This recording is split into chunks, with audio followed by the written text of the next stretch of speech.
अस्सलामु अलैकुम वरहमतुल्लाहि वबरकातुह।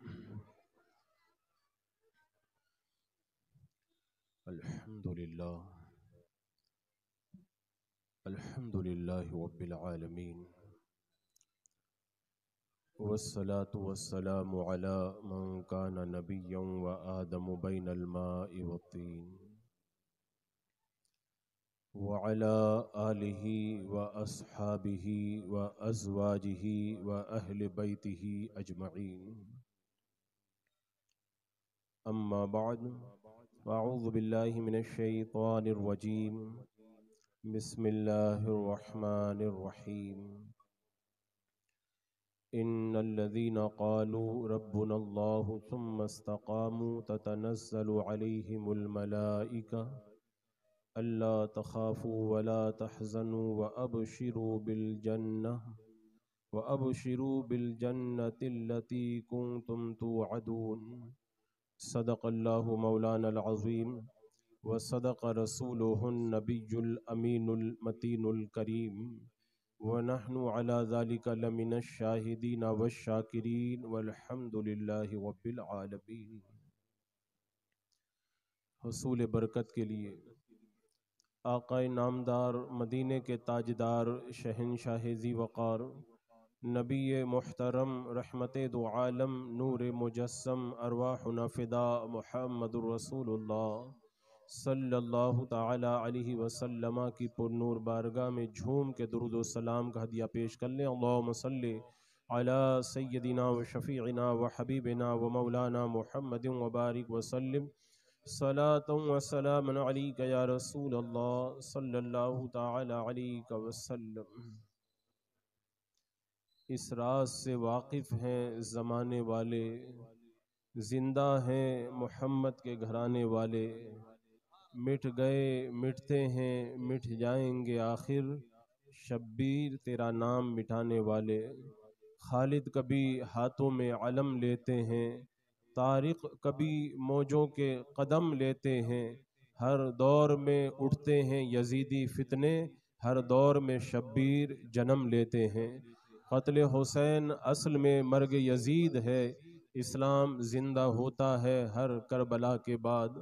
हज़रात मुकर्रम, आज का ये अज़ीम शान इजलास जो शोहदाए करबला की याद में तज़किराए मुफ्ती आज़म हिंद की मुनासबत से इस्लाहे मुआशरा के उन्वान से मुनअक़िद है, जिसमें शिरकत की सआदतें हम और आप हासिल कर रहे हैं। हज़रात मुकर्रम, इससे पहले कि मैं कुछ बातें आपके सामने रखूं, इस बात को आप हज़रात अपने जहन में नक्श कर लें। जलसे की कामयाबी का मतलब ये नहीं है कि बहुत बड़ा मजमा जमा हो जाए। जलसे की कामयाबी का ये मतलब भी नहीं है कि बहुत नारे लगें, खूब वाह वाह हो। मेरी नज़र के अंदर जलसे की कामयाबी का मतलब ये है कि तकरीर सुनने से पहले अगर आप बुरे थे तो तकरीर सुनकर के नेक बन जाएं, और अगर तकरीर सुनने से पहले नेक थे तो तकरीर सुनने के बाद और ज़्यादा नेक बन जाएं। तो यह है जलसे की कामयाबी का मतलब। इसी बात को अपने जहन में रख करके मेरी कुछ बातें आप हजरात को सुनना है। इन प्यारों का तज़किरा होगा। यहाँ एक बात मैं ये भी अर्ज़ कर दूँ कि इमाम हुसैन रज़ी अल्लाह ताला अन्हु को करबला के मैदान में अपने रफ़क़ा के साथ में शहीद हुए 14 सदियों से ज़्यादा का तकरीबन अरसा गुज़र गया। उसके बावजूद भी क्यों हर साल करबला को बयान किया जाता है, क्यों हर साल इमाम हुसैन पे पानी बंद किया गया इसका जिक्र किया जाता है, क्यों हर साल हज़रत अली अकबर, हज़रत अली असगर और हज़रत कासिम की शहादत का तज़किरा किया जाता है, क्यों हर साल मैदान करबला के वाक़यात को बयान किया जाता है। हज़रात मुकर्रम, मैं कहता हूँ अगर मैदान करबला के अंदर इमाम हुसैन पर पानी बंद न किया जाता तब भी करबला करबला होता। अगर हजरत अली अकबर और हजरत अली असगर को करबला के मैदान में शहीद न किया जाता, तब भी इमाम हुसैन की अजमतों पर कोई फर्क नहीं आता। अगर करबला के मैदान के अंदर जो जुल्म सितम के पहाड़ तोड़े गए, अगर वो जुल्म सितम नहीं भी होता, तब भी इमाम हुसैन की अजमतों में कोई फर्क नहीं आता। मगर सवाल यह है कि हर साल उन्हीं वाकयात को क्यों बयान किया जाता है। तो इस बात को पहले मैं आपको समझा दूं, ताकि मेरी जो आने वाली गुफ्तगू है वो आप हजरात आसानी के साथ में समझ सकें। कुरान मुक़द्दस में अल्लाह तबारक व तआला ने अंबिया किराम का तस्करा किया, और अंबिया किराम का तस्करा करके इरशाद फरमाया, वकुल्लन नकुस्सु अलैका मिन अंबाइर रुसुल मा नुसब्बितु बिही फुआदका। रब ने इस आयत करीमा में बता दिया कि महबूब, इन नबियों का तस्करा जो हम आपके सामने करते हैं, इसका फायदा यह है कि दिल के अंदर इस्तिकामत पैदा होती है। तो इससे ये पता चलता है कि जब अल्लाह वालों का जिक्र होता है तो हमारे दिल मजबूत होते हैं, हमारे ईमान के अंदर कुव्वत पैदा होती है। अल्लाह तबारक व तआला ने हजरत यूसुफ अलैहिस्सलाम का वाक़या कुरान मुक़द्दस में बयान फरमाया, और फिर इरशाद फरमाया, लक़द काना फ़ी क़ससिहिम इब्रतुल लिउलिल अलबाब। इन हजरात के किस्सों से अक्ल वालों की आंखें खुलती हैं। तो पता चला कि अल्लाह वालों का तस्करा जितना ज़्यादा किया जाए, जितना ज़्यादा पढ़ा जाए, जितना ज़्यादा सुना जाए, उतना ही हमारे दिलों के अंदर ईमान में कुव्वत भी आती है, हमें नसीहत भी हासिल होती है।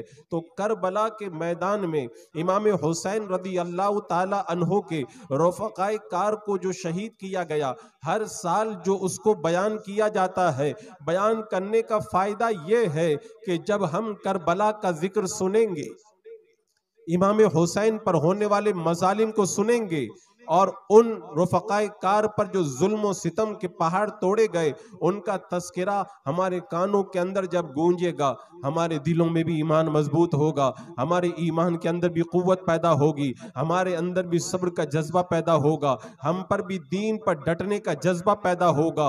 अब मैं आपसे पूछना चाहता हूँ, कोई 50 साल से करबला सुन रहा है, कोई 25 साल से करबला सुन रहा है, कोई 10 साल से करबला सुन रहा है। अगर इतने साल तक करबला सुनने के बावजूद, उसके बावजूद भी अगर हमारी जिंदगियों में अगर तब्दीली ना आए, हमारे अंदर इस्तिकामत पैदा ना हो, हमारे अंदर अमल की कुव्वत पैदा ना हो, तो फिर करबला सुनने का फायदा क्या हुआ? जलसा करने का मकसद क्या हुआ? करबला वालों का जिक्र करने का फिर हमारा मकसूद क्या हासिल हुआ? आए हैदराबाद के खुश अकीदा मुसलमानों, मैं ये बात पूरी जिम्मेदारी के साथ आपसे कहना चाहूँगा, अगर करबला वालों का जिक्र सुनना चाहते हो तो इस नीयत से सुनो कि जब हम करबला वालों का जिक्र सुनेंगे तो हमारे अंदर भी दीन पर अमल का जज्बा पैदा होगा, हम भी शरीयत पर डटने का जज्बा अपने अंदर पैदा करेंगे। अगर ये बात पैदा हो गई तो करबला वालों का जिक्र करना भी फायदेमंद होगा और सुनना भी फायदेमंद होगा। आज जो मुझे उन्वान दिया गया है ना इस्लाह मुआशरा के हवाले से, आज आपको मालूम है इतने सालों से करबला सुनने के बावजूद भी हम नमाजी न बन सके, इतने साल तक करबला सुनने के बावजूद भी हमारी माए बहनें पर्दा करना न सीख सकी, इतने सालों तक करबला सुनने के बावजूद भी हम दीन पर अमल नहीं कर सके, तो इसका मतलब ये हुआ हमने करबला सुना ही नहीं है, करबला वालों का जिक्र हमने सुना ही नहीं है। आपको मालूम है मुहर्रमुल हराम की 9 तारीख है, इमाम हुसैन रदी अल्लाह ताला अन्हो अपने खैमे के पास में असर की नमाज के बाद में तलवार से टेक लगा करके बैठे हुए हैं। तभी ख्वाब में मेरे आका तशरीफ लाते हैं और इरशाद फरमाते हैं, आए हुसैन अनकरीब तुम हमारी बारगाह में आने वाले हो। तभी यजीदियों की तरफ से ढोल ताशे की आवाज आती है, इमाम हुसैन के पास में सैयदा ज़ैनब आती हैं और आकर के इमाम हुसैन को बेदार करती हैं। इमाम हुसैन जब बेदार हुए, सैयदा ज़ैनब ने कहा, आए मेरे भाई, यजीदियों की तरफ से बाजों की आवाजें आ रही हैं। मेरे इमाम ने हजरत अब्बास अलमबरदार को बुलाया और कहा जाकर के मालूम करो क्या बात है, ये ढोल की आवाज क्यों आ रही है। हजरत अब्बास अलमबरदार गए और जाने के बाद में आकर के बताया कि आए इमाम पाक, यजीदियों ने हमला कर दिया है। इमाम हुसैन का ये जुमला सुनो और आए हैदराबाद के मुसलमानों, उसके बाद में करबला सुनने का जज्बा अपने दिल में पैदा करो, इंशाअल्लाह करबला सुनने का फायदा होगा। मेरे इमाम ने जवाब में कहा, आए अब्बास अलमबरदार, जाओ यजीदियों से जा करके कह दो मैं हुसैन नमाजों से प्यार करता हूं, मैं हुसैन इबादतों से प्यार करता हूं, मैं हुसैन तस्बीह और तहलील से प्यार करता हूं। इनसे कहो आज रात हमें मोहलत दे दो, कल मुकाबला होगा, क्योंकि मैं आज रात इबादत करके बसर करना चाहता हूं। हजरत अब्बास अलमबरदार गए, यजीदियों को जा करके इमाम हुसैन का पैगाम पहुंचाया। यजीदियों ने इजाजत दे दी। अब वो करबला के अंदर आशूरा की रात अगर आपने सुना होगा तो जरूर सुना होगा, इमाम हुसैन के खैमों के अंदर नमाजें पढ़ी जा रही हैं, कोई तिलावत कर रहा है, कोई जिक्र कर रहा है, कोई अल्लाह की बारगाह में दुआएं कर रहा है। इमाम हुसैन के नाम पर हर साल जमा हो करके जो बंदा करबला भी सुने, इमाम हुसैन के आशूरा की रात की इबादत को भी देखे, उसके बावजूद भी नमाजी न बन सके, उसके बावजूद भी आबिद न बन सके, उसके बावजूद भी जाहिद न बन सके, तो इसका मतलब ये हुआ उसने जो करबला सुना है सिर्फ कानों से सुना है, दिल से उसने करबला नहीं सुना है। अजीजान मुकर्रम, आप हजरात को पता है इमाम हुसैन रदी अल्लाह ताला अन्हो के खैमों में आशूरा की रात के अंदर किस कदर इबादत की गई थी। आज अगर हमारा बच्चा बीमार हो जाए ना तो हम नमाज छोड़ देते हैं, हमारे घर में कोई परेशानी आ जाए ना हम इबादत तर्क कर देते हैं। कल गर्दनें कटने वाली हैं फिर भी कोई गम नहीं, कल सर कलम होने वाले हैं फिर भी कोई अफसोस नहीं, और बेखौफ होकर के खुदा की इबादत की जा रही है। करबला के मैदान में मेरे इमाम हुसैन ने बता दिया, अगर तुम सच्चे हुसैनी हो तो अगरचे तलवार तुम्हारे सरों पर आने के लिए तैयार हो, तभी नमाजों से मुंह न मोड़ना, इबादतों से मुंह न मोड़ना। आज जो लोग अपने आप को हुसैनी कहते हैं उनका मामला मालूम है क्या है, इधर फजर की अजान की आवाज आती है और उधर वो अपने गरम गरम बिस्तरों के ऊपर लेटे हुए रहते हैं और फिर कहते हैं हम लोग हुसैनी हैं। अजीजान मुकर्रम, हजरत अनस रदी अल्लाह ताला अन्हो ने फरमाया था कि 2 दिनों को कभी मत भूलना और 2 रातों को कभी मत भूलना। करबला के मैदान में मेरे इमाम ने भी यही पैगाम दिया था, मरने के बाद में खुदा की बारगाह में जाकर के मुंह दिखाना है, दुनिया तो खत्म होने वाली है, मरने से पहले अपने मौला को राजी करके दुनिया छोड़ करके जाना। हजरत अनस ने कहा था कि 2 दिनों को हमेशा याद रखना और 2 रातों को हमेशा याद रखना। उन 2 दिनों में से पहला दिन वो दिन है, पहला दिन वो दिन है जब हजरत मलकुल मौत तुम्हारी रूह कब्ज करने के लिए तुम्हारे पास में आएंगे, मेरी भी रूह कब्ज करने आएंगे, आपकी भी रूह कब्ज करने आएंगे। आप लोग तकरीर में सुनते हो ना तो बहुत आसान लगता है, जब हजरत मलकुल मौत आएंगे रूह कब्ज करने के लिए तब पता चलेगा कितना मुश्किल मसला है। एक रिवायत में आता है कि अगर 1000 तलवारें एक साथ में किसी बंदे पर चलाई जाएं तो उतनी तकलीफ नहीं होती है जितनी तकलीफ रूह निकलते वक्त में बंदे को हुआ करती है। आपने देखा होगा जब मुर्गे को ज़िबा किया जाता है, बकरे को ज़िबा किया जाता है, बकरा तड़पता है, मुर्गा तड़पता है, अगर मौत के वक्त में फरिश्ते मरने वाले को बांध करके न रखे तो मरने वाला बंदा भी मौत के वक्त में पूरे कमरे के अंदर छटपटाता हुआ फिरेगा। मौत के वक्त मालूम है कितनी तकलीफ होती है। हजरत अम्र बिन आस रदी अल्लाह ताला अन्हो कहा करते थे, कोई अल्लाह का होशियार बंदा मिल जाए तो उससे मैं मौत के वक्त में पूछूं कि बताओ मौत के वक्त में कैसा लगता है। जब हजरत अम्र बिन आस के इंतकाल का वक्त आया, आपके बेटे सिराने आए और आकर के कहने लगे, अब्बा जान आप तो कहा करते थे मौत के वक्त में कोई बंदा मिले, मैं पूछूं कि बताओ मौत के वक्त कैसा लगता है, आपसे ज्यादा होशियार कौन होगा, आप ही बता दें। जब रूह निकल रही है तो कैसा लग रहा है। हजरत अम्र बिन आस ने कहा, बेटा मैं क्या बताऊं, ऐसा लग रहा है जैसे आसमान मेरे सर पर टूट पड़ा है और सुई के नाके के बराबर जगह है, वहां से मैं सांस ले रहा हूं। रूह निकलने का वक्त बड़ा तकलीफ का वक्त होता है। अगर बंदा नेक है तो मरने से पहले उसे जन्नत में उसका ठिकाना दिखा दिया जाता है। मरने वाला बंदा अगर बुरा है तो मरने से पहले जहन्नम में उसका ठिकाना दिखा दिया जाता है। इसीलिए इमाम जलालुद्दीन सयूती रहमतुल्लाह ताला अलैह शर्ह सदूर बेशर्र हाल मौत वल क़ुबूर में इस हदीस पाक को रिवायत करते हैं, अगर मरने वाले बंदे के माथे पे पसीना आ जाए तो समझ जाओ अल्लाह की रहमत की निशानी है। अगर मरने वाले बंदे की आंखों में आंसू आ जाएं, समझ जाओ अल्लाह की रहमत की निशानी है। अगर मरने वाले बंदे के नाक के नतने फैल जाएं तो समझ जाओ अल्लाह की रहमत की निशानी है। क्योंकि अगर मौत से पहले बंदे को जन्नत में ठिकाना दिखाया जाता है, वो बंदा सोचता है मैं इतना गुनहगार हूँ, मैं इतना बुरा हूँ और अल्लाह ने मेरे लिए इतना अजीम ठिकाना तैयार करके रखा है। वो शर्म से पानी पानी हो जाता है, आंखों में आंसू आ जाते हैं और माथे पे पसीना आ जाता है, नाक के नतने फैल जाते हैं। और अगर मरने वाला बंदा बुरा है तो अजाब की निशानी यह है कि उसका चेहरे का रंग फीका पड़ जाता है, गले से गला घुटने की आवाज आने लगती है और मुंह से झाग आने लगते हैं। क्योंकि जहन्नम में जब वो अपना ठिकाना देखता है तो चेहरे का रंग उड़ जाता है और मुंह से झाग निकलने लगते हैं। मौत का वक्त कोई आसान नहीं है, बहुत मुश्किल वक्त है।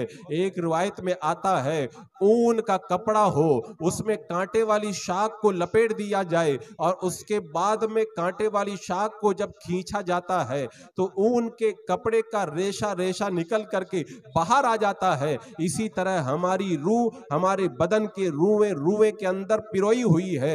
जब फरिश्ते खींच करके निकालते हैं तो उस वक्त में बंदे को कितनी तकलीफ होती है। हजरत अनस कहते हैं 2 दिनों को कभी मत भूलना। एक दिन वो दिन जब हजरत मलकुल मौत तुम्हारी रूह कब्ज करने के लिए आएंगे। रिवायतों में आता है आसमान से एक सीढ़ी उतरती है, हजरत मलकुल मौत सीढ़ी पर बैठ जाते हैं। हजरत मलकुल मौत के साथ में जो फरिश्ते आते हैं वो मरने वाले बंदे को घेर करके बैठ जाते हैं। फिर पांव की तरफ से बंदे की रूह को खींचा जाता है। जब तक रूह हलक तक ना आ जाए उस वक्त तक बंदा अगर तौबा कर ले अल्लाह तौबा कबूल फरमा लेता है। काफिर अगर मुसलमान हो जाए अल्लाह उसके ईमान को कबूल फरमा लेता है। लेकिन जब वक्त गरगरा आ जाए और रूह हलक तक पहुंच जाए, अगर कोई तौबा करे तौबा कबूल नहीं होगी, अगर कोई ईमान लाए ईमान लाना कबूल नहीं होगा। इसीलिए हम आज की महफिल के अंदर ये अहद कर लें कि इससे पहले कि हमारी रूह हमारे हलक के अंदर आए उससे पहले पहले हम अल्लाह की बारगाह में सच्ची तौबा कर लें। अजीजाने मुकर्रम इमाम गजाली रहमतुल्लाह ताला अलैह फरमाते हैं अल्लाह ने मुर्दों के जरिए जिंदों पर एहसान किया कि उन्हें पहले मौत दे दी, हमें दुनिया में बाकी रखा। अगर उल्टा हो जाता, हम लोग पहले मर जाते और वो लोग जलसे में होते तो उनके पास तौबा का मौका होता। लेकिन अल्लाह का करम है, अल्लाह ने वो तौबा का मौका हमें अता फरमाया है। करबला के मैदान में मेरे इमाम ने दर्स दिया कि अगर कल शहीद होना है तो आज की रात गम में नहीं गुजारना है, आज की रात को इबादत के अंदर गुजारना है। क्योंकि बंदा जब मर जाता है उसका नामा अमाल लपेट दिया जाता है और बंद करके अल्लाह की बारगाह में जमा करवा दिया जाता है। तो हजरत अनस ने कहा मौत के वक्त को हमेशा याद रखना।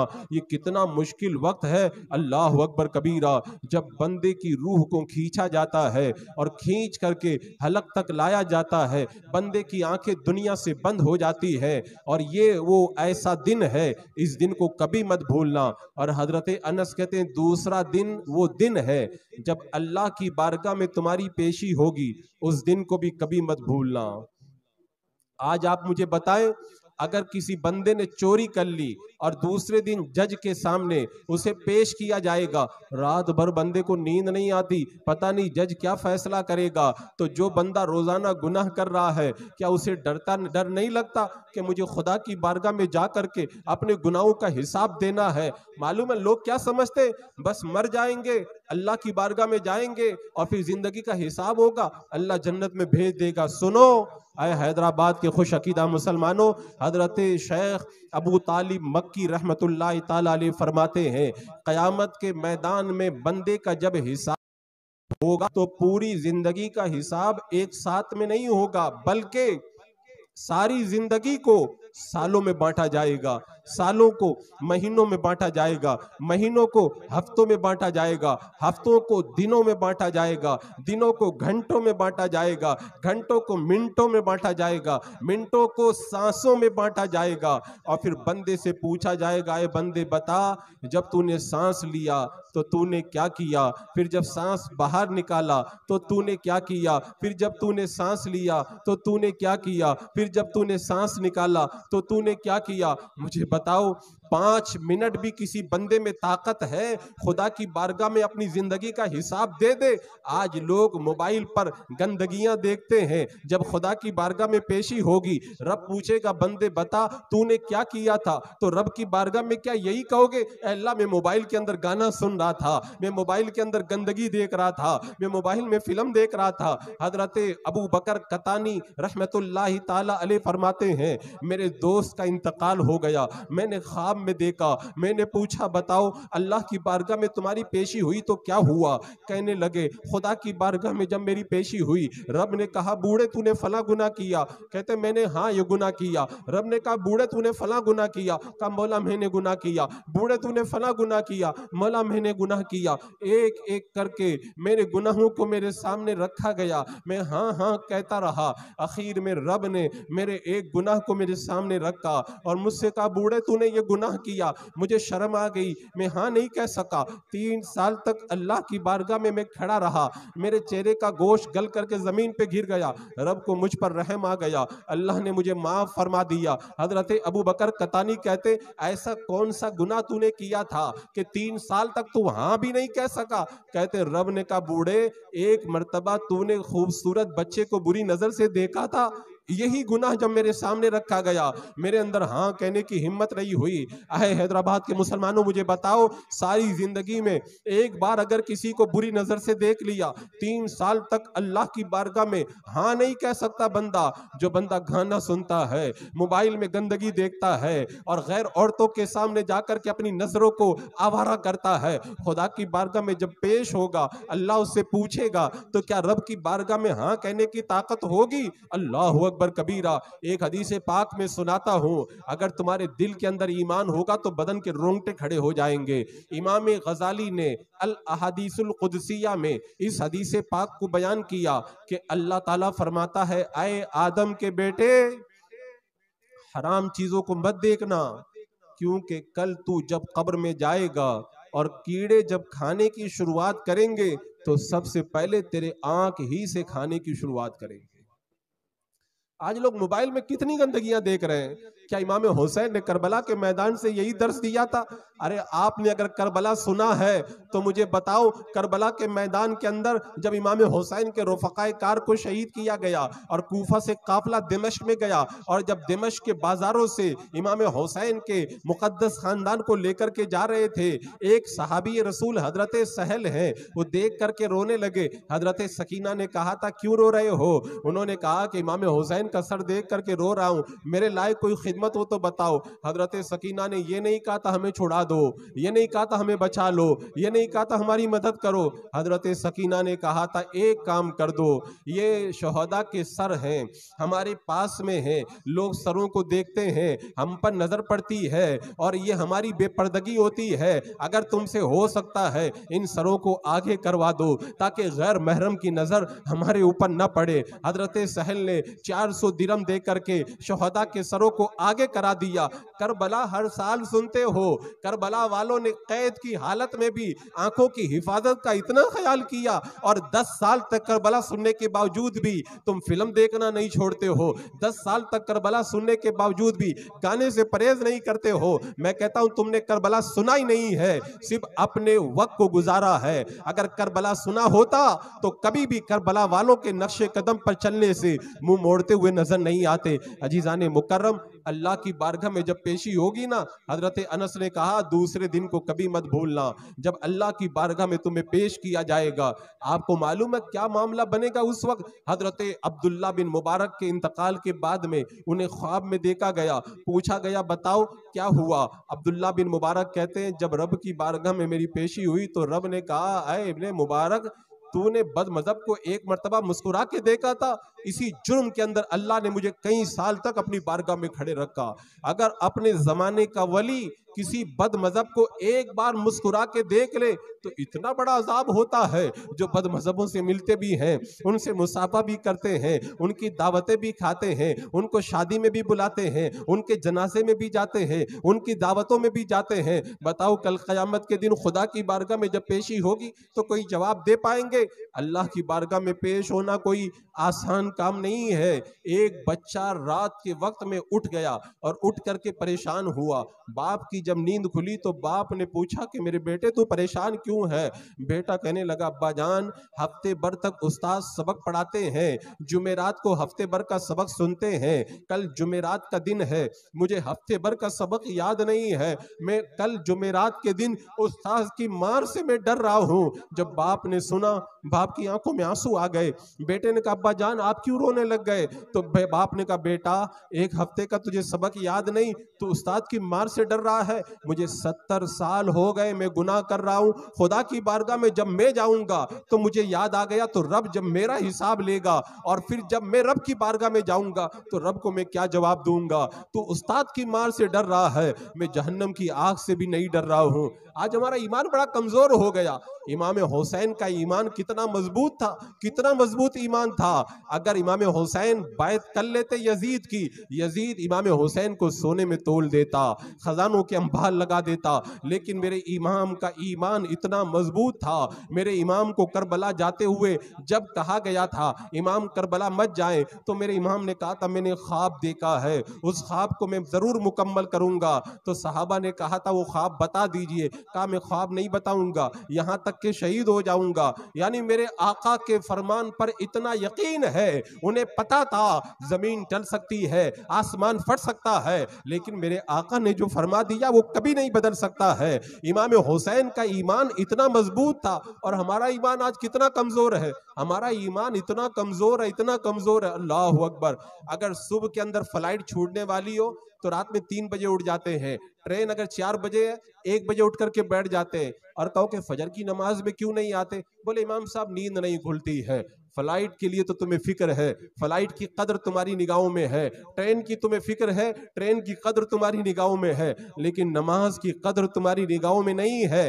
अल्लाह ताला फरमाता वमा कदरुल्लाह हक़्क़ क़द्री, लोगों ने अल्लाह की कदर नहीं की जैसी कदर करना चाहिए। आज हम अल्लाह की कितनी बेकदरी कर रहे हैं। आपको पता है एक हदीस कुदसी है, अल्लाह तबारक व तआला फरमाता है, ऐ आदम के बेटे रोजाना मेरी तरफ से तेरे पास अच्छा अच्छा रिज़्क़ आता है, लेकिन रोजाना फरिश्ते तेरे पास से मेरी बारगाह में बुरे बुरे आमाल लेकर के आते हैं। ऐ आदम के बेटे मैंने एक हुक्म दिया, 7 आसमान और 7 जमीन सीधे हो गए, लेकिन मैंने 1000 हुक्म दिए, ऐ आदम के बेटे तू सीधा नहीं होता है। और रब ने इरशाद फरमाया अगर दूध पीते बच्चे न होते, इबादत करने वाले जवान न होते, अगर नौजवान अगर बूढ़े न होते, तो मैं आसमान को लोहे का कर देता, जमीन को चौपट कर देता, न एक दाना जमीन से उगता, न आसमान से एक कतरा बरसता, और मैं तुम्हारे ऊपर अजाब को नाजिल कर देता। लेकिन चरने चुगने वाले जानवर, बूढ़े और नेक नौजवानों की वजह से मैं अपनी रहमतों को तुम्हारे ऊपर नाजिल करता हूँ। आज हमारा जो हाल है ना, लोग मालूम है क्या कहते हैं, हजरत हम दुआएं कर रहे हैं, हमारी दुआएं कबूल नहीं हो रही, हमारे ऊपर इतना जुल्म हो रहा है, हमारे ऊपर इतना सितम हो रहा है। मैं कहता हूँ, जब मैं कहता हूँ इलाही मेरा अहवाल देख, हुक्म होता है बंदे पहले अपना नामा अमाल देख। हमने कैसे गुनाह करके अपने मौला को नाराज किया, तब जा करके हमारे ऊपर ये मुसीबतों के पहाड़ तोड़े गए हैं। हजरत उम्मुल मोमिनीन आयशा सिद्दीक़ा रदी अल्लाह ताला अन्हा से पूछा गया जलजला क्यों आता है। हजरत आयशा इरशाद फरमाती है जब जिना आम हो जाए, गाना बाजा हो जाए, लोग सूद खाने लगे, उस वक्त अल्लाह का जलाल, अल्लाह ताला जलाल में आता है। और उस वक्त जब रब का गजब हरकत में आता है तो फिर जमीन को हुक्म होता है ऐ जमीन गुनहगारों को हिला करके रख दे, तब फिर जलजला आया करता है। आज ये जलजले ही तो है। हमारी मॉब लिंचिंग की जा रही है, नमाज पे पाबंदी लगाई जा रही है, कुरान पर एतराजात हो रहे हैं, मुसलमानों का बाइकाट हो रहा है। ये अल्लाह का अजाब ही तो है जो हमारे ऊपर टूट पड़ा है। जब मैं कहता हूं इलाही मेरा अहवाल देख, हुक्म होता है बंदे पहले अपना नामाए अमाल देख। हजरत इमाम हुसैन का ईमान कितना मजबूत था। मेरे आका सल्लल्लाहु ताला अलैहि वसल्लम पे जब कोई मुश्किल वक्त आता था, मेरे आका कहते थे बिलाल अजान पढ़ो और मुझे राहत पहुंचाओ, अजान पढ़ो मैं नमाज पढ़ूंगा। मेरे आका पर जब कोई तकलीफ आती थी, मेरे आका नमाज पढ़ के सुकून हासिल करते थे। और हमारे ऊपर तकलीफ आती है गाना सुनते, हमारे ऊपर तकलीफ आती है फिल्म देखने चले जाते हैं। मैं कहता हूँ गुनाह करके तुम अपने रब को जो नाराज कर रहे हो ना, यहाँ भी बेड़ा गर्क होगा और आखिरत में भी बेड़ा गर्क हो जाएगा। ईमान बताऊं कितना मजबूत होना चाहिए। हजरत उम्मुल मोमिनीन आयशा सिद्दीक़ा रदी अल्लाह ताला अन्हा कहती हैं या रसूल अल्लाह, जब से आपने कहा है कब्र बंदे को दबाती है, तब से रात में मुझे नींद नहीं आती है। आप लोगों ने सुना है ना कब्र दबाती है, लेकिन आपको और मुझको तो बहुत नींद आती है। हमारा ईमान बड़ा कमजोर है। हमारा ईमान तो इतना कमजोर है, इतना कमजोर है, अगर एक पुलिस वाला कह दे, धमकी दे दे, हम डर जाते हैं। अगर कोई डाकू हमको धमकी दे दे, हम डर जाते हैं। लेकिन अल्लाह ने कुरान पाक में जगह जगह हमें डराया, जहन्नम का अजाब दूंगा, तुम्हें ये सजा दूंगा, वो सजा दूंगा, लेकिन हम डरते हुए नजर नहीं आते हैं। आपको मालूम है हमारे बाप आदम अलैहिस्सलाम से एक लफ्जिश हो गई थी, 300 साल तक रोते रहे थे। हजरत नूह अलैहिस्सलाम ने अपने बेटे के बारे में रब की बारगाह में दुआ की थी, रब ने कहा था वो काफिर है उसके बारे में दुआ मत करो। तो हजरत नूह अलैहिस्सलाम 40 साल तक रोते रहे थे। और वो तो अल्लाह का इतना खौफ अपने दिल में रखते, और हमारा ये आलम है गुनाह पे गुनाह कर रहे हैं और फिर कहते हैं हम इतनी दुआएं कर रहे हैं, हमारी दुआएं क्यों नहीं कबूल हो रही है। हजरत अनस ने कहा उस दूसरे दिन को कभी मत भूलना जब अल्लाह की बारगाह के अंदर तुम्हारी पेशी होगी, बड़ा सख्त दिन होगा। मालूम है कितना सख्त दिन होगा? अल्लाह अकबर कबीरा। मैं आपको बताता हूँ, हमारे यहाँ जामे नमाज पढ़ाता हूँ, जामे नमाज पढ़ाता हूँ, उस मस्जिद के अंदर एक मरतबा चोरी हो गई।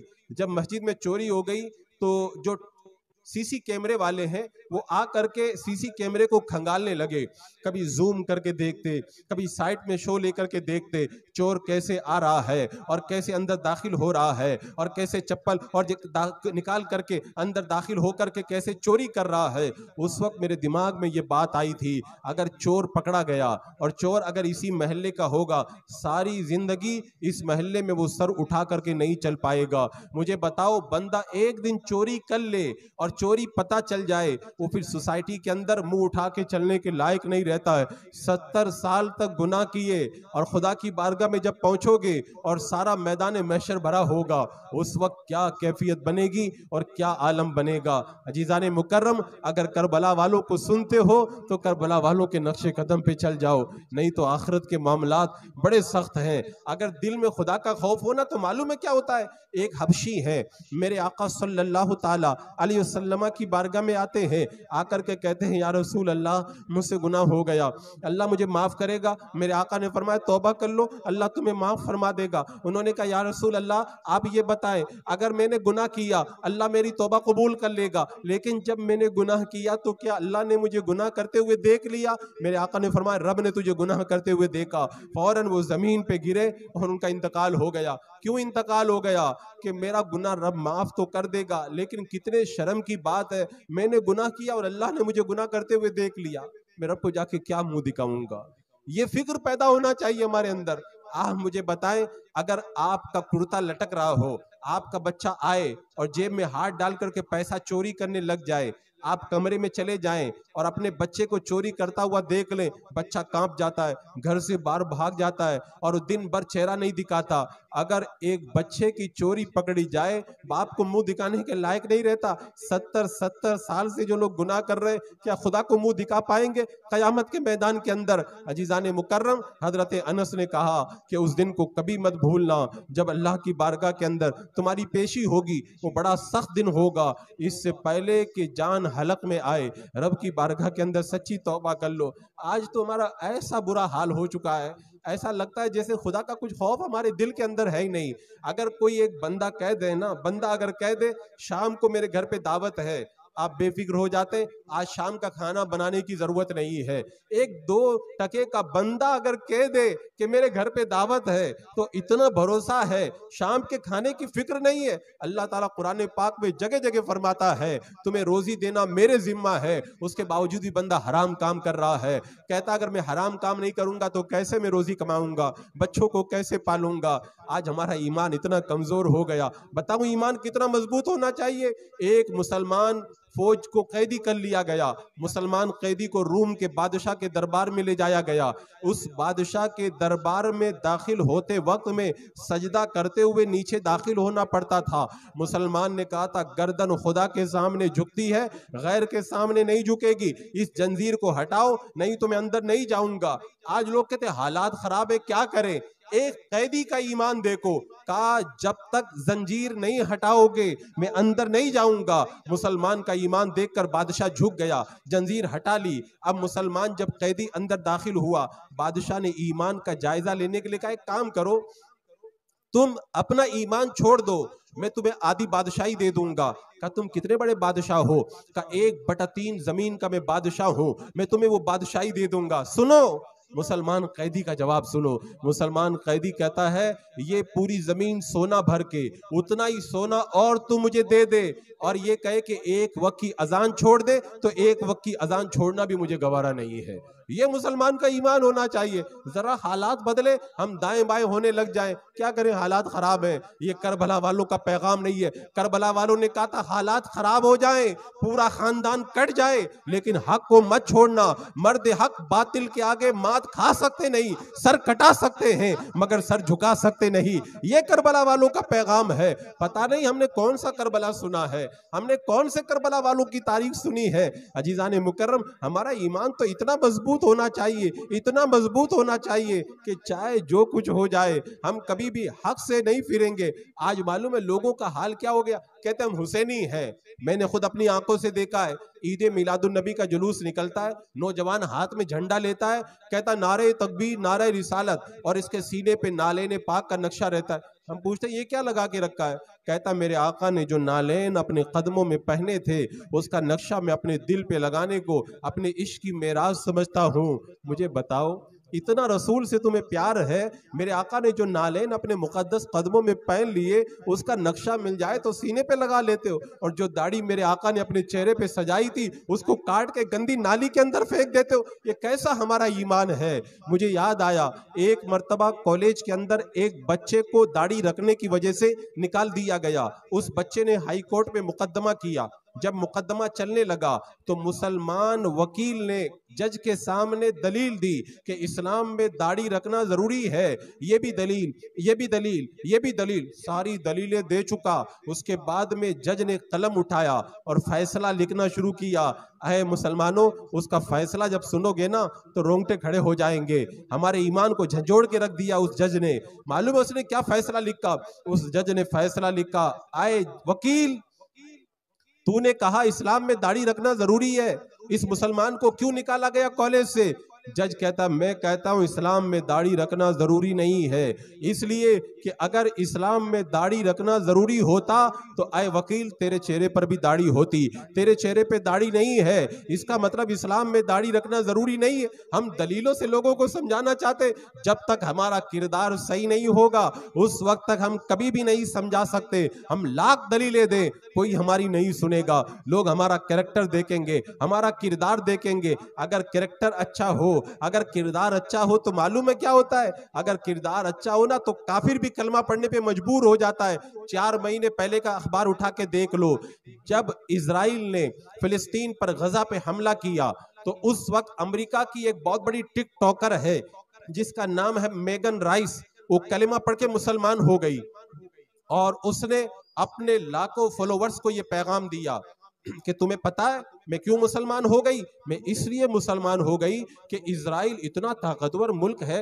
गजा पे हमला किया, उनके पास हथियार नहीं फिर भी डटे हुए हैं, नमाज भी पढ़ रहे हैं, इबादत भी कर रहे हैं, मैं समझ गई इनके पास कोई ना कोई तो ताकत है जिसकी वजह से ये डटे हुए हैं, तो उनकी इस हिम्मत की वजह से मैं कलमा पढ़ने पे मजबूर हो गई और मैं कलमा पढ़ के मुसलमान हो गई हूँ। अजीजान मुकर्रम, अगर ईमान मजबूत हो ना तो काफिर भी कलमा पढ़ने पे मजबूर हो जाता है। हम खाली कहते हैं या हुसैन, लेकिन इमाम हुसैन का किरदार हमारे पास में कहाँ नजर आता है, हमारे पास दूर दूर तक वो किरदार नजर नहीं आता। अगर किरदार अच्छा हो जाए ना तो हम अपनी जिंदगी को बदल करके रख दें। करबला वालों को सुनते हो ना, करबला वालों को सुनते हो ना, मेरे रब ने क्या फरमाया, लक़द काना फी क़ससिहिम इब्रतुल लिउलिल अलबाब, इन बुजुर्गों के किस्सों को सुना जाए तो अक्लमंदों की आंखें खुल जाती हैं। इतने साल से करबला सुन रहे हो फिर भी आंखें नहीं खुलती, इसका मतलब दिमाग भेजे में अक्ल नहीं है, अगर अक्ल होती तो आंखें खुल जाती। आज ये पुख्ता अहद करके उठो, इंशाअल्लाह आज तक हमने जो किया वो किया, अब अपनी जिंदगियों को हम बदलेंगे और इस अंदाज के अंदर हम बदलेंगे कि करबला वालों के नक्शे कदम पर चल करके दिखाएंगे। अरे जिंदगी कितने दिन की है, कितने दिन की है, ज्यादा से ज्यादा 70 साल की है। मेरे आका ने फरमाया मेरी उम्मत की उम्रें 60 से 70 के बीच में होंगी, 70 से आगे बहुत कम लोग जाते हैं। और आपको पता है 40 साल की अगर उम्र हो जाए ना तो मालूम है क्या होता है, हदीस पाक में आता है कोई बंदा 40 साल का हो जाए और उसकी नेकियां उसके गुनाहों से ज्यादा ना हो, वो जहन्नम में जाने की तैयारी कर ले। और कयामत के मैदान में कहा जाएगा 60 साल वाले आ जाए, उनसे कहा जाएगा तुमने जवानी देखी, बचपन देखा, बुढ़ापा देखा, तुम लोग किसका इंतजार कर रहे थे, तुम लोग क्यों नहीं सुधरे, तुम लोग क्यों नहीं नेक बने। तो मैं आज ये पैगाम देना चाहता हूँ, जिंदगी जो गुजर गई वो गुजर गई, मरने के बाद दुनिया से कोई वापस नहीं आता है। आपको मालूम है हजरत अब्दुल्ला बिन उमर रदी अल्लाह तआला अन्हु एक बार जा रहे थे, रास्ते में कब्र आई, अपने घोड़े से नीचे उतरे, 2 रकात नमाज पढ़ी, सवारी पर बैठ गए, आगे बढ़ गए। गुलाम ने कहा हुजूर बात समझ में नहीं आती, आप जा रहे थे, उतर गए, नमाज पढ़ी, आगे चल दिए। हजरत अब्दुल्ला बिन उमर ने कहा जब मैं कब्र के पास से गुजरा मुझे याद आया, मरना बंदा मरने के बाद में तमन्ना करता काश 2 रकात नमाज पढ़ने का मौका मिल जाए। मुझे जब याद आया तो मैंने सोचा इसको तो मौका नहीं मिला, अल्लाह ने मुझे तो मौका दिया है, मैं तो मौके का फायदा उठाऊं, तो मैंने 2 रकात नमाज पढ़ ली। आज जो ये 2 रकात को मामूली समझते हो ना, ये 2 रकात मामूली मत समझो। एक बंदे का इंतकाल हुआ, उसके भाई ने ख्वाब में देखा, पूछा मेरे भाई क्या हाल है, तो उस मरने वाले ने कहा कि ऐ मेरे भाई, मेरे इंतकाल के बाद में तुमने जो 2 रकातें पढ़ी थी ना मेरी कब्र के पास में, काश उस 2 रकात नमाज पढ़ने का मौका मुझे मिल जाए। कुरान में अल्लाह ताला खुद फरमाता, मरने वाला बंदा कहेगा रब्बिरजिऊन, अल्लाह मुझे दुनिया में वापस भेज दे, लअल्ली आमलु सालिहन फीमा तरक्तु कल्ला, अल्लाह मैं नेक काम करके आता हूँ, इन्नहा कलिमतुन हुवा काइलुहा। मरने वाला बंदा ये बात कहेगा, लेकिन उससे कहा जाएगा कुदरत का ये दस्तूर है, जो दुनिया से चला जाता है दोबारा दुनिया में नहीं भेजा जाता। इसीलिए तो एक बंदे के जनाजे की नमाज पढ़ी गई, जब नमाज हो गई नौजवान जाने लगे, बाबा जी ने कहा रुक जाओ, सब रुक गए, कहा मेरे एक सवाल का जवाब दो। कहा क्या बात है? कहा बताओ ये जिसका इंतकाल हुआ, जिसको दफन किया गया, अगर ये जिंदा होके दुनिया में आ जाए तो क्या करेगा? सब लोग सन्नाटे में आ गए। एक कहने लगा बहुत नमाजें पढ़ेगा, दूसरा कहने लगा बहुत रोजे रखेगा, तीसरा कहने लगा बहुत इबादत करेगा।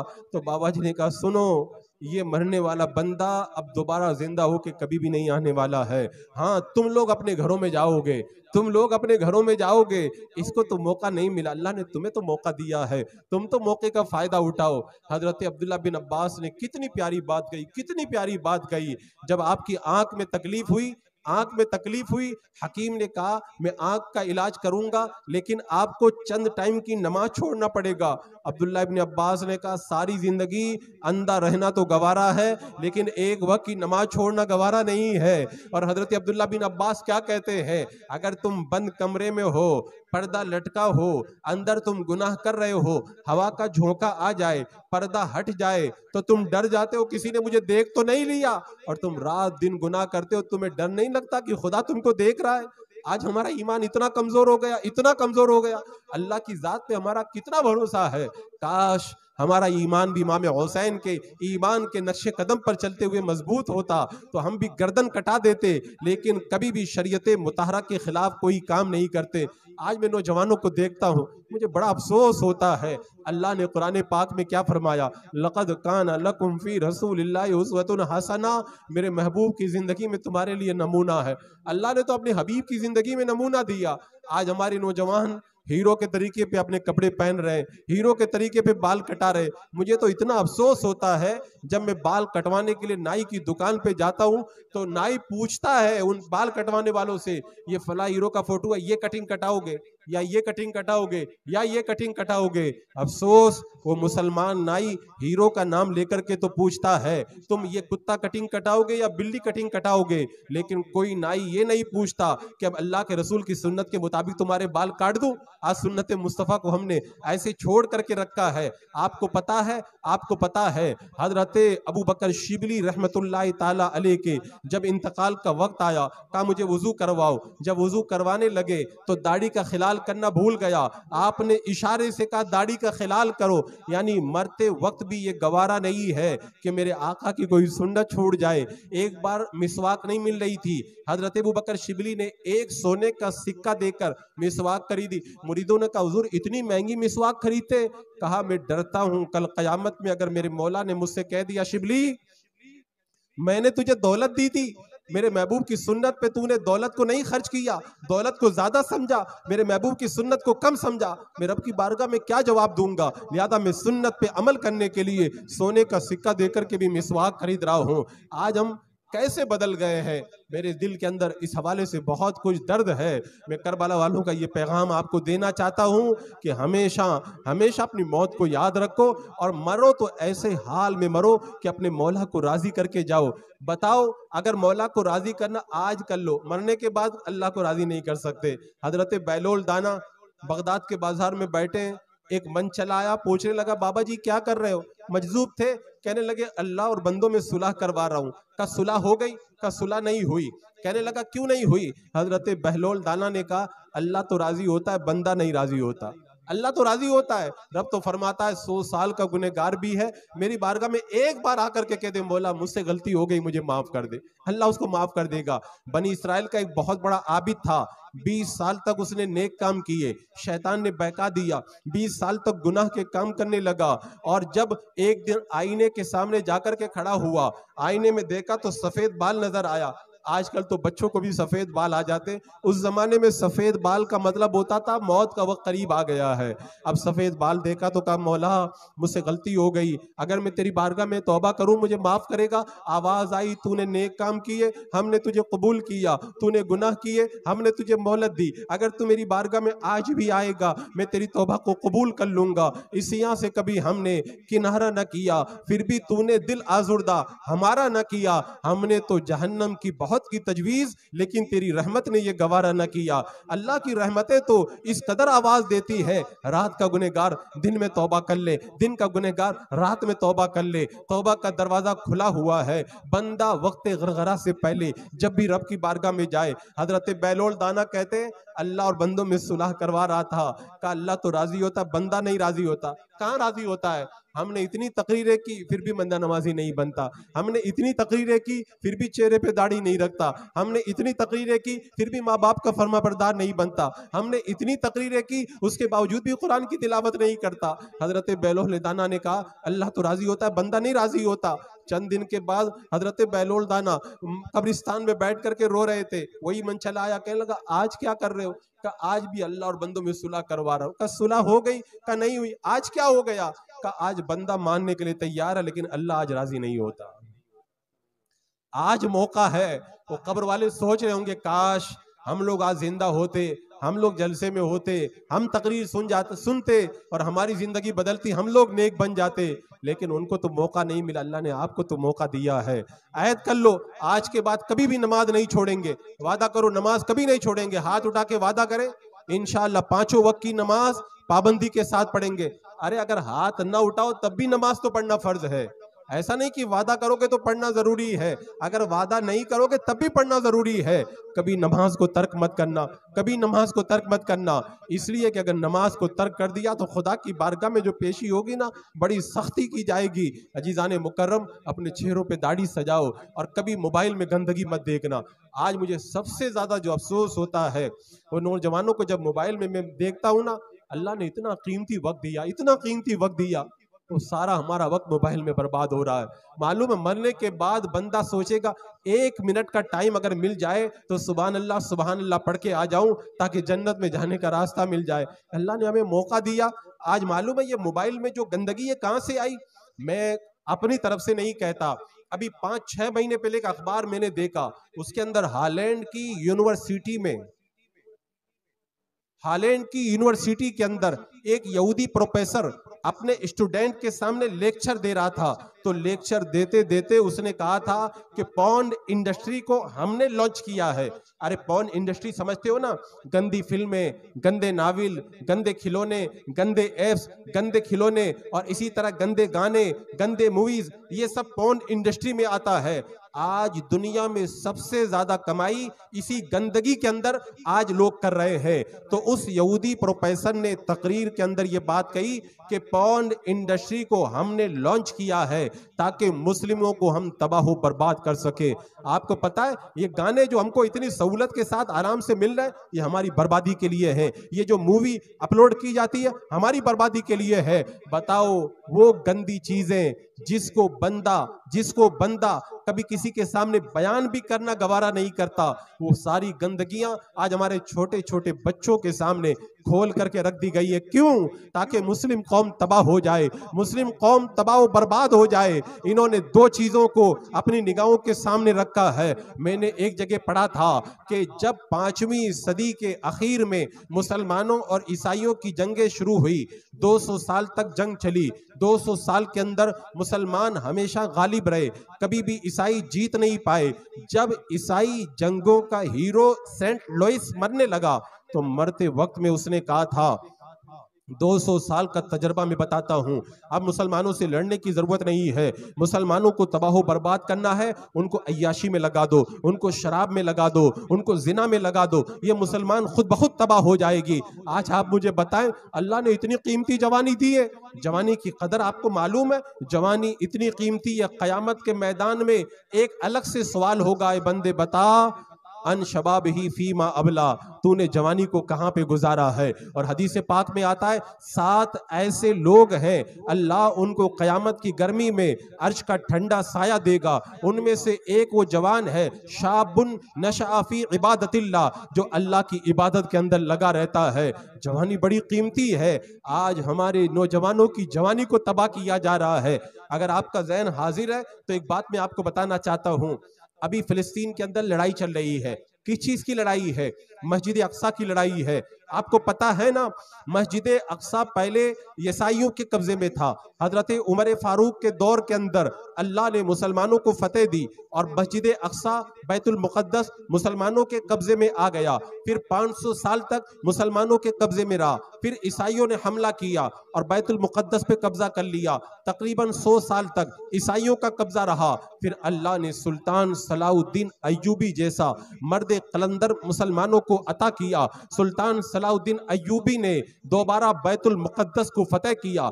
जब बैतुल मुक़द्दस फतेह हो गया और ईसाइयों के जासूस पकड़ करके सलाउद्दीन अय्यूबी के सामने लाए गए तो एक जासूस ने कहा था, अय सलाउद्दीन अय्यूबी, तुम तो बच गए, लेकिन तुम्हारी आने वाली नस्लें नहीं बच पाएंगी। हमने तुम्हारी कौम को अय्याशी में लगा दिया है, शराब में लगा दिया है, हराम कामों में लगा दिया है। आने वाले वक्त के अंदर तुम्हारी पूरी कौम तबाह बर्बाद हो जाएगी। आइंदा कोई माँ अय्यूबी नहीं पैदा करेगी, जंगी नहीं पैदा करेगी। और सुल्तान सलाहुद्दीन अय्यूबी ने कहा था, मेरी निगाहें देख रही हैं आने वाले दौर के अंदर किसी इलाके के अंदर अगर मुसलमान होंगे तो वहां पे मस्जिदें कम होंगी, अय्याशी के अड्डे ज्यादा होंगे। और सुल्तान सलाहुद्दीन अय्यूबी ने कहा था, मुझे दुश्मन की तलवारों का डर नहीं लगता, 1000 दुश्मन की तलवारों से मुझे उतना डर नहीं लगता जितना शराब के एक प्याले से मुझे डर लगता है। आज शराब के प्यालों में हमारे नौजवानों की जवानियों को डुबो करके तबाह बर्बाद कर दिया गया है। आप मुझे बताएं, करबला सुनने आए हैं, इमाम हुसैन का जिक्र सुनने आए हैं, यजीद में क्या जहर रखा था? इमाम हुसैन यजीद के खिलाफ मैदान में क्यों आए थे? इसलिए कि यजीद शराब पीता था, यजीद जिना करता था, यजीद नमाज छोड़ता था। अगर कोई शराबी हो, अगर कोई जानी हो, अगर कोई बेनमाजी हो, मेरे इमाम उसके खिलाफ निकल करके मैदान जंग में आ जाते हैं। अब अगर कोई शराब पिए, अगर कोई नमाज को तर्क करे, अगर कोई जिना करे, तो बताओ ये इमाम हुसैन का काम था कि यजीद का काम था? नारा तो लगाते इमाम हुसैन का और काम करते यजीद वाला। मोहब्बत का दम भरते इमाम हुसैन की और कारनामा वो करते हैं जो यजीदी किया करते थे। अजीजान मुकर्रम, अगर सच्चे हुसैनी हो तो वो काम करो जो मेरे इमाम करते थे। मेरे इमाम ने शराब के खिलाफ जंग की, मेरे इमाम ने जिना के खिलाफ जंग की, मेरे इमाम ने बेनमाजियों के खिलाफ जंग की। आज भी जो सच्चा हुसैनी होगा वो शराब की तरफ कभी भी कदम नहीं बढ़ाएगा। अल्लाह ने जो ये चंद रोजा जिंदगी दी है, इस जिंदगी की कदर कर लो। मरने के बाद में दोबारा दुनिया के अंदर तुम्हें नहीं पलटाया जाएगा। और मैं देख रहा हूं हमारी जो नौजवान नस्ल बड़ी तेजी के साथ में तबाही और बर्बादी की तरफ चली जा रही है। मुझे पता चला, नारे तकबीर,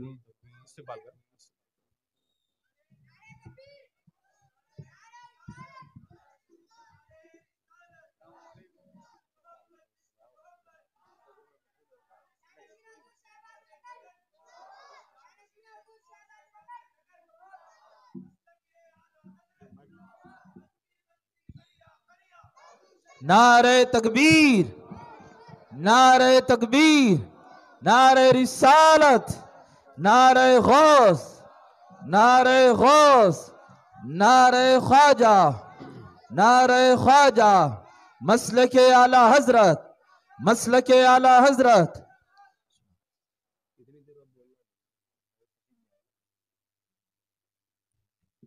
दुरूद पाक पढ़ लें। अल्लाहुम्मा सल्लि अला सय्यदिना व शफीना व हबीबिना मौलाना मुहम्मदिन व बारिक व सल्लिम सलातन व सलामन अलैका या रसूल अल्लाह सल्लल्लाहु तआला अलैहि वसल्लम।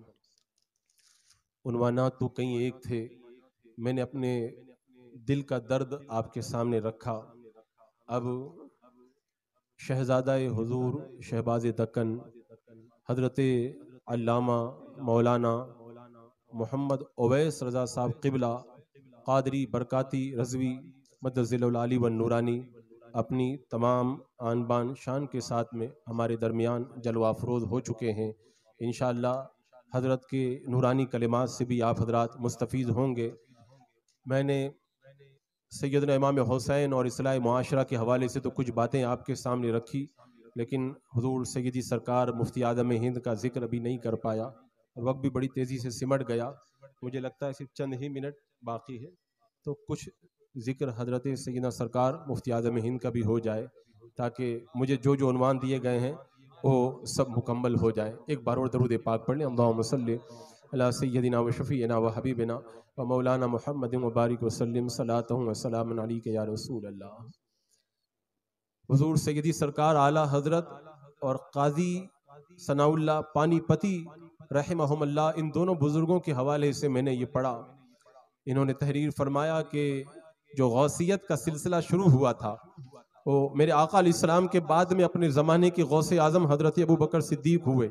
सिद्दीक अकबर के विसाल के बाद में अपने ज़माने के गौसे आज़म हज़रत उमर फ़ारूक हुए। हज़रत सैयदना उमर फ़ारूक की शहादत के बाद में अपने ज़माने के गौसे आज़म हज़रत उस्मान गनी हुए।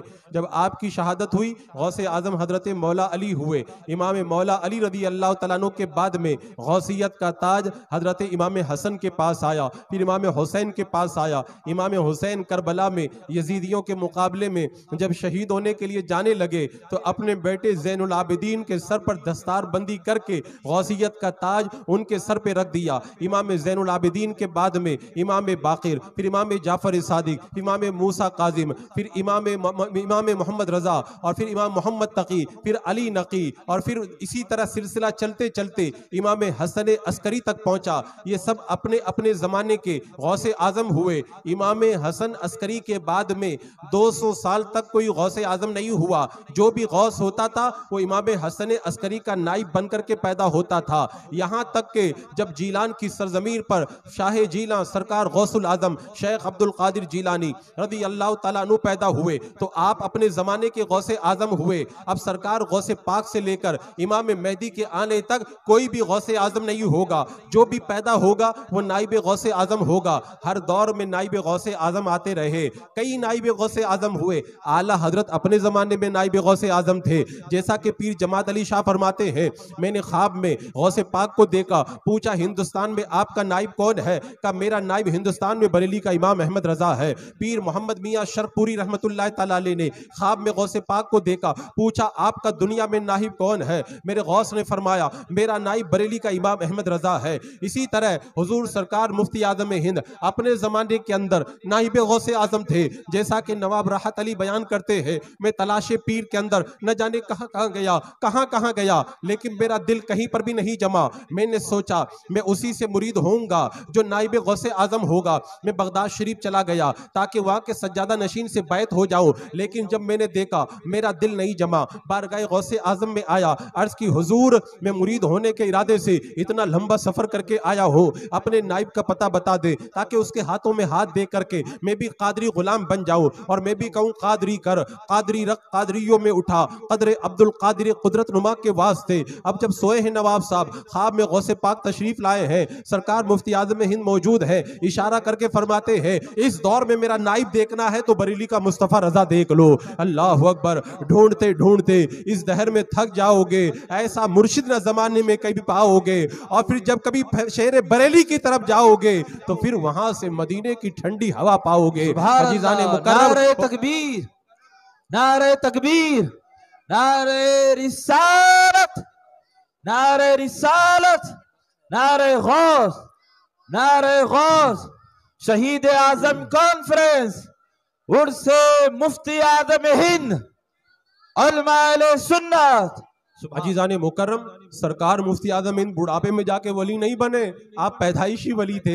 इसीलिए तो मारेरा शरीफ की सरजमीन पर जब सरकार नूरी मियाँ ने फजर के वक्त में सरकार आला हजरत को देखा था, नमाज के लिए जा रहे थे, तो अपने निगाहे विलायत से देख करके बता दिया था अहमद रज़ा आपके घर में बच्चा पैदा हुआ, वो बच्चा वली है, वो बच्चा वली है, उससे बेशुमार लोग फैजियाब होंगे। और मैं आपको बताऊं, अल्लामा ज़ियाउद्दीन मदनी कुतुब मदीना रहमतुल्लाह ताला अलैह फरमाते हैं, जब मैं पीलीभीत के अंदर मुहद्दिस सूरती की बारगाह में पढ़ता था, हर जुमेरात को मैं बरेली शरीफ जाया करता था।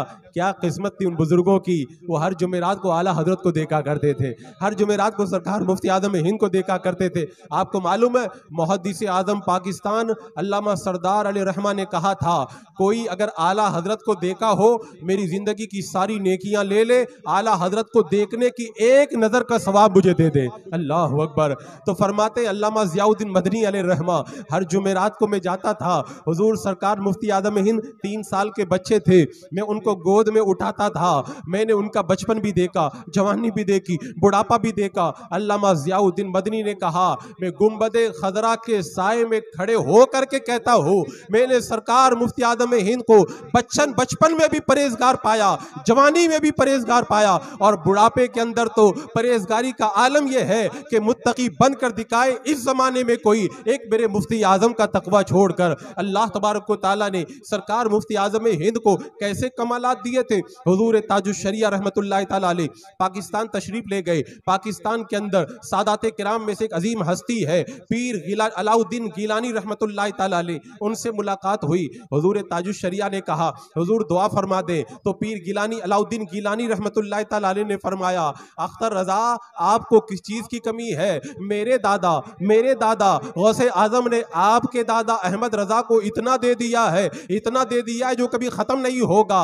और फिर फरमाते हैं मेरे दादा गौसे आजम ने आपके दादा मुस्तफ़ा रजा को इतना दिया, बांटते बांटते थक जाओगे लेकिन खजाना कभी खत्म नहीं होगा। ये मकाम और रुतबा अल्लाह तबारक व तआला ने सरकार मुफ्ती आज़म हिंद को अता फरमाया था। और मैं पूरे यकीन के साथ में कहता हूँ अगर तुम्हारी दुआ कबूल ना हो सरकार मुफ्ती आज़म हिंद का वसीला रब की बारगाह में पेश कर दो, मुझे यकीन है कि अल्लाह तुम्हारी दुआओं को कबूल फरमा लेगा। अजीज़ान मुकर्रम, सरकार मुफ्ती आज़म हिंद का मकाम और रुतबा कितना बुलंद है, अल्लाह अकबर। आज हम लोग भी तो बहुत कुछ कहते करते हैं लेकिन सरकार मुफ्ती आज़म हिंद की जिंदगी को जब मैं पढ़ता हूँ तो मैं सोच में डूब जाता हूँ वो कैसे मर्द मुजाहिद थे।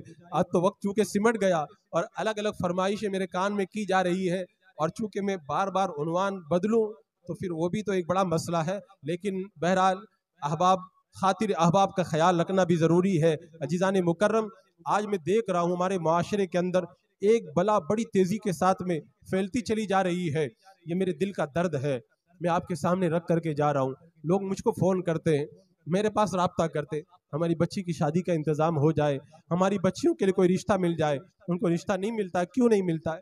वो गरीब हैं, आजकल जहेज़ के मामलात है, शादी के अखराजात के मामलात है। शादी एक सुन्नत मुस्तफ़ा बड़ी आसान चीज़ थी, आज हमने उस शादी को कितना मुश्किल बना के रख दिया। मुझे ताज्जुब होता है, शादियों में 1-1 करोड़ रुपया खर्च होता है, रात भर जाग करके रत जगा करके गुनाहों का माहौल बपा किया जाता है। हल्दी की रस्म के नाम से गैर महरमों के साथ में इख्तलात किया जाता है, कॉमन स्टेज लगा करके दूल्हा और दुल्हन को साथ में बिठा करके बेपर्दगी की जाती है, ढोल ताशा बजा करके अपने लिए जहन्नम की आग को तैयार किया जाता है। और मालूम है आपको पता है शादी के मौके पे जो खुराफात होती है उसका नतीजा क्या निकलता है? चंद दिनों के बाद तलाक हो जाती है। मैं कहता हूं जब शादी में तुम खुराफात करोगे तो उस निकाह में बरकत नहीं होगी। मेरे आका ने इरशाद फरमाया कि जिस घर के अंदर घंटी होती है उसमें रहमत के फरिश्ते नहीं आते। जब घर में घंटी हो तो रहमत के फरिश्ते नहीं आते, और जिस शादी के अंदर हराम कामों का पूरा मजमा लगा हो उस शादी में बरकत कहां से आएगी? उस निकाह में बरकत कहां से आएगी? नतीजा वही होगा, चंद सालों के बाद में तलाक वाक़े हो जाती है। और आपको पता है जब बंदा जिक्र करता है तो रहमत के फरिश्ते भी शामिल हो जाते हैं। अपनी शादियों के अंदर अल्लाह वालों का जिक्र करवाओ, नाते पाक की महफिलें सजाओ, अल्लाह शादियों के अंदर बरकतें अता फरमाएगा। आज मालूम है आज माशरे में कोई भीख मांगता है ना, लोग कहते भिखारी है, लेकिन अगर कोई फूल और माला पहन करके एकदम दूल्हा बन के भीख मांगने आता है जहेज के नाम पर, उसको कोई भिखारी नहीं कहता। आपको मालूम है जिस तरह भीख मांगना गुनाह है ऐसे ही दूल्हा बन करके फूल और माला पहन करके जहेज की भीख मांगना यह भी जायज नहीं है। अगर कोई कहे कि मेरे आका अलैहिस्सलाम ने हजरत खातून जन्नत को जहेज दिया था, तो मैं कहता हूं देना जायज है लेकिन मांगना जायज नहीं है। अब अगर कोई कहे अल्लाह के रसूल ने भी तो जहेज दिया था, तो मैं कहता हूं मैंने सीरत को पढ़ा है, मेरे आका की दूसरी शहजादियों के बारे में जहेज का जिक्र नहीं मिलता, सिर्फ हजरत फातिमा के बारे में मिलता। क्यों? इसलिए कि हजरत अली जब छोटे बच्चे थे तभी से मेरे आका ने हजरत अली की परवरिश की थी। तो यहाँ पर तो अगर अपनी बेटी का निकाह नहीं होता, हजरत अली का निकाह किसी और के साथ में होता, तब भी मेरे आका उनको दे देते, क्योंकि आपकी परवरिश में थे। तो ये जो मेरे आका ने दिया था ये जहेज नहीं दिया था, हजरत अली को पाला था। तो मेरे आका ने अपना फर्ज समझते हुए हजरत अली के अखराजात को अपने जिम्मे ले लिया था। आज उसको दलील बना करके लोग कहते कि जहेज मांगना जायज है, वो बिल्कुल गलत कहते हैं। हदीस पाक में आता है जो मांगने का दरवाजा खोलता है हमेशा के लिए फकीरी को उसकी निगाहों के सामने कर दिया जाता है। और एक रिवायत में आता है जो मांगता है कयामत के दिन इस हाल में आएगा कि उसके चेहरे पर मांगने के खरोचों के निशानात होंगे। आए हैदराबाद के खुश अकीदा मुसलमानों, शादियों को आसान बनाओ, जहेज का सिस्टम खत्म करो। मेरे आका अलैहिस्सलाम ने फरमाया सबसे अच्छा निकाह वो है जिसके अंदर सबसे कम खर्च हो। आज तो हमारे निकाह के अंदर जब तक 10 तरह के आइटम न बना ले और मूंछों पे ताव न दे दे तब तक समझते हैं कि शादी में मजा नहीं आया।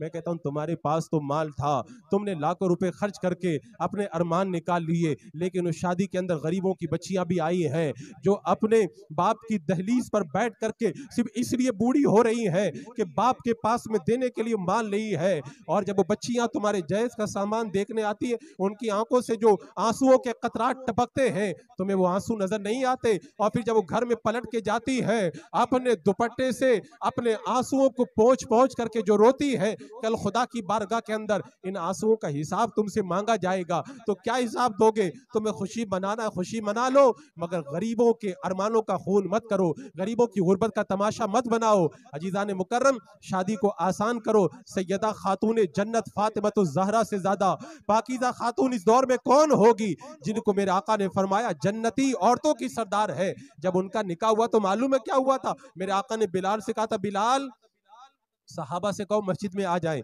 सब मस्जिद में आ गए। मेरे आका अलैहिस्सलाम ने ज़रा हजरत अली की बिकवा कर जो चंद दिरहम आए थे, शादी का सामान मंगवाया। अब अल्लाह के रसूल अलैहिस्सलाम मौजूद है, सहाबा भी मौजूद है। मेरे आका अलैहिस्सलाम ने ईजाब कबूल करवाया और उसके बाद में एक दस्तरखान बिछाया गया और उस दस्तरखान पर पनीर, खजूर और घी को फैला दिया गया। यही खाना वलीमे का और यही खाना शादी का रखा गया। मेरे आका अलैहिस्सलाम ने अपनी बेटी को रुखसत किया तो मालूम है इस मुकद्दस खातून के रुखसती से पहले चंद औरतें हजरत अली के मकान में गई और मिट्टी को गीला करके पूरे मकान के अंदर पोत दिया और उसके बाद में एक मटका, एक चमड़े का बिस्तर और खजूर की छाल भरा हुआ तकिया और चंद गिलास और 2-4 बर्तन, ये कुल असासा था।